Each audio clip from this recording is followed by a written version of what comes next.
Hello and welcome to Nothing But the Truth. It's over a month since Rahul Gandhi disappeared on leave, yet no one knows where he's gone and when he's going to return. So has Mr. Gandhi damaged himself and weakened the Congress party? And secondly, the Congress has accused the Prime Minister of a pack of lies and half-truths in his Mann Ki Baat address to farmers. So what are the lies the Congress is accusing the Prime Minister of? And is the party itself guilty of a Luddite attitude to industry? Those are the two key issues I shall explore today with the party's chief whip in the Lok Sabha, Jyotiraditya Scindia. Mr. Scindia, let's start with Rahul Gandhi. As I said, over a month since he disappeared on leave, no one knows where he is or when he's going to return. Is that understandable?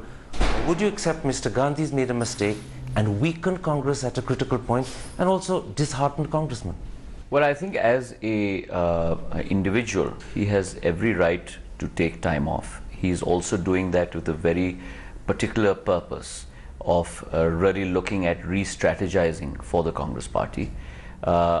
We certainly do believe that he will return with a blueprint, and that blueprint will chart the path forward for the Congress party. So I think in many times it is important also for him or a leader to take that hiatus, and that is what he has done. Except for the fact that he was already facing a lot of criticism before he disappeared. Now, many people believe he's damaged his standing as A, Vice President, and B, as a credible politician.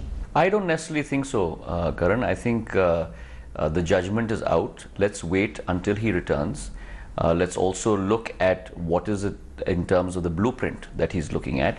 And I think based on that, then you and I can take a judgment call post we see that blueprint. Except large sections of the press and large sections of the Indian public who used to derisively call him Pappu, now think of him as a joke. Doesn't that worry you as a congressman that your potential future president is considered a joke? Well, Mr. Gandhi has led from the front many an occasion. For example, the second part of this interview, what we're going to talk about, which is the land acquisition bill, was very much seeded by him in 2012, 2011. And at this critical point, he's disappeared. When the fight is needed, he's absent. Well, not quite. He still is very much spearheading many of the movements, such as the movement at Jantar Mantar, which was heralded by the Congress. I do believe that, as I said, that he will come back with a game plan for the Congress. You mentioned the fact that he's in some sense spearheading the fight, but I don't know how. Let me put this to you. Sonia Gandhi has stepped into the breach after Rahul Gandhi disappeared. She led the 14 opposition party march to Rashtrapati Bhavan, and many, if not all the opposition parties, recognized her publicly as not just the face, but the leader of the united opposition for that one subject. And it made a lot of congressmen say, if Rahul Gandhi had been party president, this wouldn't have been the outcome. His absence has actually led to his limitations being revealed, and that's damaging. I don't agree with your assertion. I do believe that Mrs. Gandhi has always led from the front. It's ironic and kind of interesting to see a lot of people pick up this example. But since I have been in active politics over the last 14 years, I have always known of her of leading from the front. Whether it was this parliament session, whether it was the parliament session before this, when the whole issue of the hate speech came up by Sakshi Maharaj regarding Mahatma Gandhi, and she led from the front in parliament on that point. I don't deny any of that. So she has always led from the front. She always leads from the front, and Rahul is always marked by his silence, his absence, his failure to speak up. That's not true. You're proving my point in reverse. No, I'm not. That's not true, because the president has her role, the vice president has his role, and they both play the roles to the best of their ability. He has campaigned in multiple states. It has led to multiple dividends for the Congress in many times. You lost in UP, you lost in Bihar. Certainly in some states where we have lost. So, but I do believe that he has his leadership qualities and she has hers. Let me put it like this. Before Rahul Gandhi disappeared, there are a lot of people, Karan, who are like yourselves leading into this part of the debate. My thinking is very clear. As a party person, I have a president in the form of Sonia Gandhi. I have a vice president in the form of Rahul Gandhi. A vice president who's actually gone missing. No one knows where he is. No one knows when he's going to come back. He has, as I said, he has taken a leave of absence. That leave of absence has been taken with the permission of the president of the Congress party. And I'm sure when he comes back, he will have that blueprint. Let me put it like this. It's not just people like me as journalists who are questioning Rahul Gandhi's absence. It's your own party men. Before he went, it was widely speculated, it was said by Congress people unofficially, that there would be an AICC session sometime in April. Rahul Gandhi would then become party president. Now, it's quite clear the AICC session is not happening in April. Let me finish, then you answer. And it's also equally clear that no longer is the party seriously thinking of when Rahul Gandhi will take over. In fact, the Economic Times reports, and several other papers too, that your party now is beginning to ask, is he cut out for the job? Doubts about Rahul Gandhi's ability, his talent, his stamina have suddenly come to the forefront. You know, there are so many rumors abound of when an AICC session is going to be held, when Mr. Karan Thapar is going to take over as president of Headlines Today. I do not believe in rumors, Karan. I don't believe until I see a date of an announcement of an AICC session or the dates of Parliament or decisions being taken. That's what I believe in. Until then, I think it's more important for people like myself to work on the ground, to work on the basis of the responsibility that has been given to us twofold. One, by the people of our area, and two, by our party.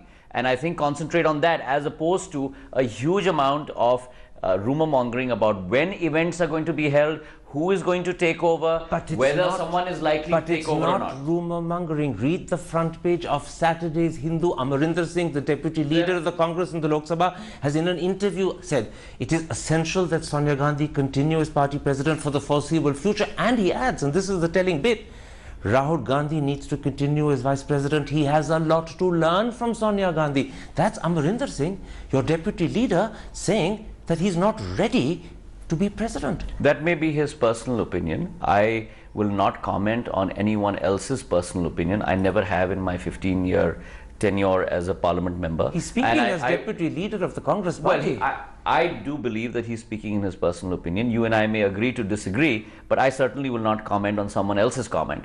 There are a lot of people who comment one way and a lot of people who comment the other way. I prefer not to comment on this issue at all until the decision is taken. Don't comment on the issue. But the fact that the deputy leader is now expressing a lack of confidence in Rahul Gandhi is embarrassing for Rahul Gandhi. But I don't agree with that comment. I think he has all the leadership capability. He has shown it. He has many ideas that he wants to implement with respect to democratization, with respect to allowing newer people to come into politics, with respect to the way the party is also moving about in terms of leadership in various states. I think he has many ideas, and let's wait for him to chart out his blueprint. All right, it's a bit like waiting for Godot, but let's wait. Let me come to another element of criticism that the Congress has faced this week. Hansraj Bharadwaj, your former law minister, one of the closest loyalists of the Gandhi family, has said Congress won't rise again. He adds, Congress itself is responsible, and he clearly suggests Congress is destroying itself. Well, the first and third statement of his, I don't agree with. But Congress is responsible, you agree with? The Congress is responsible. If we are not responsible, Karan, for the position we are in, who is? And I have always said that. Today, the fact that you are reduced to the number that you are, you cannot point fingers anywhere else except to yourself. Obviously, there are multiple areas on which you tried your best, but you certainly failed. And I think it's important to be able to recognize that. And you and I have conversed on this before, and I have put my ideas forward to you. And I think it's important that we actually internalize that and chart a way forward. And I have also said this, that it has been 1 year where a lot of thinking has been going on, a lot of reinventing of the wheel is going on. I think now we need to move on to execution mode. What are you going to execute? What is that thinking that's led to a conclusion that needs to be executed? Because that hasn't been shared with the public. So I ask you, as someone who's deeply concerned about Congress, what is the thought process you've been through? What's the conclusion you've reached? Well, I and you have shared some of these ideas in an earlier interview. Repeat them for the audience. So, for example, I think one, we have a major problem with regard to our communication strategy. Or we had rather. I think we're communicating much better now. With regard to our marketing strategy, there are a lot of programs that we had put in place that we actually didn't convey to the people and right down to the grassroots level. At the end of the day, if you have a wonderful product but you don't market it, it's not going to work. And I think that's where we fell short. Secondly, I also do believe that today we need to grow regional leaderships. I think that's extremely important in a number of our states, and we need to work on that. Third, I also do believe that in many ways as I mentioned, a amalgam of both of these factors to put forward a new vision for India going forward. And I think it's on the basis of that new vision that we need to win the trust of the people. That new vision, does it need to incorporate a new form of thinking about the economy? Does it need to incorporate a new form of thinking about foreign policy? Well, I think that in many ways, a lot of what we have done must continue. But at the same time, I do believe what the Congress party believes in, which is high growth leading to greater revenues, which will then be plowed back for social equity, is certainly the way forward. But I think it has to be a combination of both private sector enterprise as well as social equity. Do you need to be better at articulating the concerns and the aspirations of the middle class? Do you need to become more of an aspirational party? Mr. Chidambaram spoke about this in one of his early interviews after the defeat in May, but thereafter no one else has picked it up. Would you agree with that thought? I would just change tack of your statement slightly. I don't think that we need to be an aspirational party for the middle class. I think we need to be an aspirational party for all of India. And I do believe with that thought. I do believe that all of us in life want to better where we are, and therefore you have to be able to portray and articulate that dream, but then as importantly as in terms of articulating that dream and vision, also make sure that once we come into that position, then we execute on it. But then you're suggesting not just a new message, but a new tone. The Congress needs to be identified with aspiration rather than with identity, caste and the old politics. No, I think the Congress party has always been identified with aspiration. But as times change, along that compendium,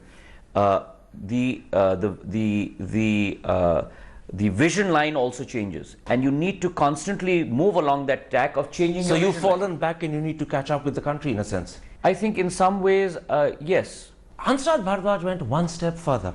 He said that Sonia Gandhi herself needs to share a lot of the blame. His words were, does Sonia Gandhi not understand what happened, why it happened, and who did it?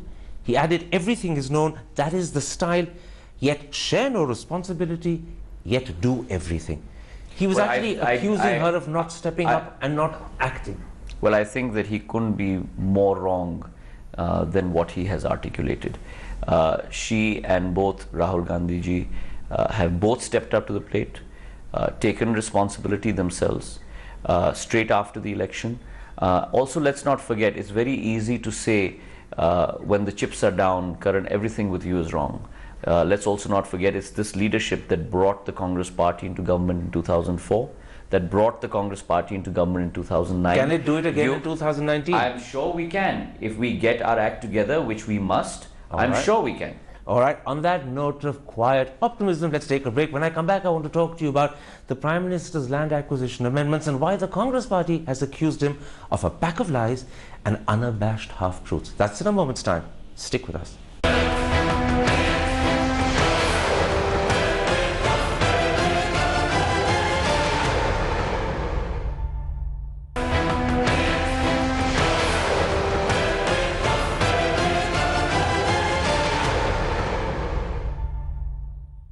Welcome back to Nothing But the Truth and an interview with the Chief Whip of the Congress Party in the Lok Sabha, Jyotiraditya Scindia. Mr. Scindia, on Sunday in his Mann Ki Baat, the Prime Minister made a powerful and passionate appeal to India's farmers that the land acquisition amendments he proposes are in their interest. He says the Congress and the opposition claim to the contrary is wrong.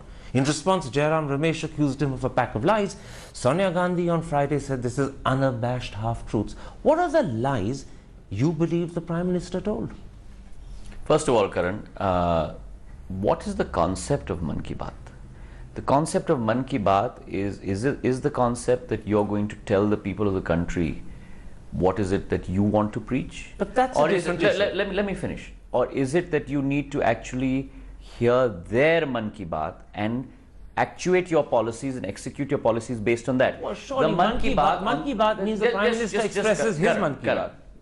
The Mann Ki Baat this time around was a exercise in trying to ensure and do justice to the Land Acquisition Act.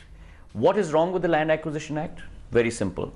Number one, the social impact assessment clause 3A completely taken out of the Act, which means that those who own the land... But where are the lies? Where are the lies? here are the lies. He said that social impact assessment will still be there. We will still make sure that people who are affected by it will be evaluated. Not the case at all. Second, he said that sehmati li jayegi. You will be asked before the land is taken from you, right? Again, not the case. What the Prime Minister said was that his amendments were in the interest of farmers. I don't believe he said that social impact assessment would continue. He's actually accepting that it will not in several instances continue, and so too the consent clause. He also did say. You're finding it hard to point out what lies he's told, yet you've accused him of lying. If you just give me an opportunity. He said, for example, that the Congress party passed this bill in a great hurry. The Congress party took 2 years of consultation, 1 year with the standing committee before this bill was passed. He's also said that 13 exempted areas that were not included in the earlier bill have been included now in this bill. Not the case. If you look at section 1053, it very clearly stipulates. For the fact that allow me to finish. But those sections weren't brought in by Congress. You could have, you didn't. Yes, they were brought in by Congress. The 1 year period included 4 months of review and a budget session. Kindly let me finish. If you look at section 1053, it very clearly stipulates these 13 areas within a period of 1 year will be included in this bill. It is part of the bill, so it is mandated by Gazette notification. Even if I were to accept that these are lies, these are very minor technical lies. No, these are not big issues. No, they are big issues. Because he is trying to point himself out to be as the pariah, wherein these are very much these are very much part of the bill. The third thing, let me tell you, the third thing, he says that karkhanas need to be set up.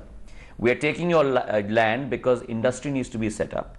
There is no argument about the parity of growth with equity. But at the same time, if you allow me to finish, but at the same time, it's extremely important to keep in mind that you are going to displace farmers from their only asset that they have, which is their land, without their volition, which cannot be a bigger crime in this country. Let me now put the Prime Minister's argument as I understand it to you. He says that in fact making it easier for land to be acquired in specific areas like irrigation, infrastructure, PPP projects and industry is going to facilitate the creation of jobs. That will provide employment opportunities for farmers and their children. Secondly, it will be a considerable and significant step towards ensuring that whole families are not dependent upon small and diminishing plots of land. Both of those are things that would be a great benefit for agriculture and for farmers. How can you deny it? For defense, security and irrigation, the clause was already there in the 2013 bill. Not so for this is not for but why can't in this country you're going to take away people's land without asking them? Just a moment. Is that fair? Is that fair in any format for people who subsist on agrarian areas? Are you going to take away their land without asking them? Is that not a crime? It depends. Are you going to take that away from them? It depends upon the nature of the outcome, because loads of countries, irrespective of the nature of the outcome, this country has progressed. You didn't allow me to finish, so let me put my point across, Karan. This country has progressed tremendously. You've had enough irrigation projects that have been put up, even in the past and even in the current, right? But you take away land of farmers, which is their only asset. In countries like United Kingdom and America, and that you're going to take away without asking them. You cannot do that in India, where 65% of this country still gets employment from the agrarian sector. That's the reason why, in fact, some that is not the reason. Can I finish? That is not the reason. The reason why... Why can't you use barren land? Can I finish? Karan, why can't you use barren land? We have enough of barren land in this country. For example, in Gwalior Chambal region, the Chambal ravines. Why don't you use that land? I have said that multiple times.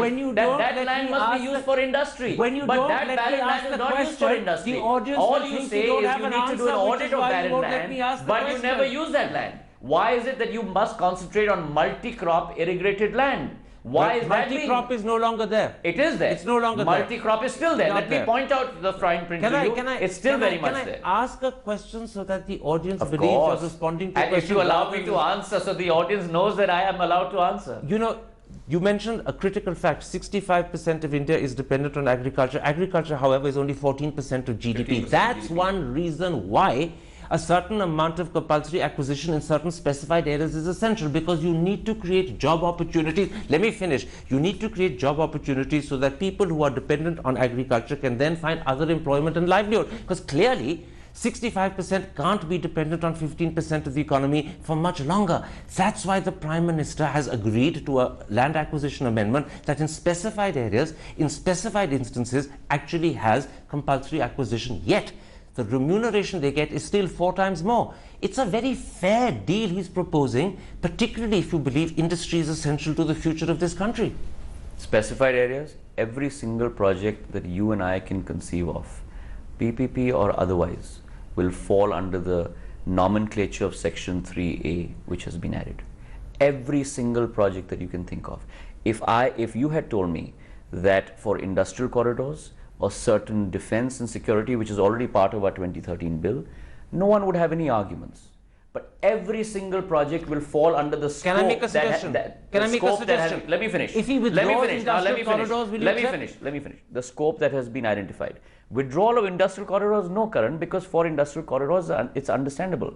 But otherwise, it's not. It's certainly not. You cannot take away farmers' land without taking their permission. It's in industrial corridors that every scope of industry comes in. Every scope of industry doesn't come under defense or under infrastructure under irrigation. PPP. It does come under PPP. Because even for PPP projects, the consent clause has been scrapped. But the land will remain with the government. No. The land will. How will it remain with the government? Please let me explain to you, Karan. How does that work? That works on the basis of me as government will give it on a lease. The private sector will build the project over there, and the land will ultimately vest with the private sector. Okay. That's what's happening with the industrial corridors. I have been Commerce and Industry Minister. The way you're building these projects is that you're building projects in silos, which will then be given out to private sector companies, and that land will be owned by the private sector companies. Let's move on. Clearly your differences with the government are serious. Clearly you believe the government is not just... We believe in a fair deal for farmers. We believe in a fair deal for farmers, and a fair deal of farmers is not without social impact assessment, is not without their consent, and is not without ensuring that multi-crop irrigated land is not acquired. Saturday's papers are saying that it's now almost certain the government will in fact reissue the ordinance for this purpose. One or other House of Parliament will be prorogued. That's probably likely to happen in the next few days because the deadline is the 5th of April. Yes. How will Congress respond if one House is prorogued so that this ordinance can be reissued? Well, we have opposed this bill. We opposed it in the Lok Sabha. We opposed it in the Rajya Sabha. We will oppose this bill when once again the ordinance is renewed, and then again it will have to be brought into the Lok Sabha. We'll oppose it there again. There's a very good likelihood that after the bill is reissued, the Prime Minister will at some point in future bring it back to the Rajya Sabha, ensure it's defeated because you have the votes, he doesn't, and then take it to a joint sitting. Are you worried that at a joint sitting he will get the numbers, he will get it through? We are going to oppose this bill tooth and nail, whatever wily strategy. But you can't do it on your own. Will come up with. BJD, AIADMK ditched you on coal and mines. They may ditch you again. All 14 political parties are speaking in one voice on this issue. 250 members of parliament marched with Mrs. Sonia Gandhi to the President's house. Now Sitaram Yechuri says the small parties have done a deal with the government. Opposition unity is fractured, he says. I don't believe that, not on this issue, because it deals with the lives of 65% of our population, but time will tell. So you're absolutely confident that even if it goes to a joint sitting, you will still win? Well, I am very confident that we will oppose this tooth and nail, and something that is striking at the root of the heart of our population, the Congress party will take to its logical end from Parliament to the streets and back to Parliament. Jyotiraditya Scindia, a pleasure talking to you. Thank you. Thank you.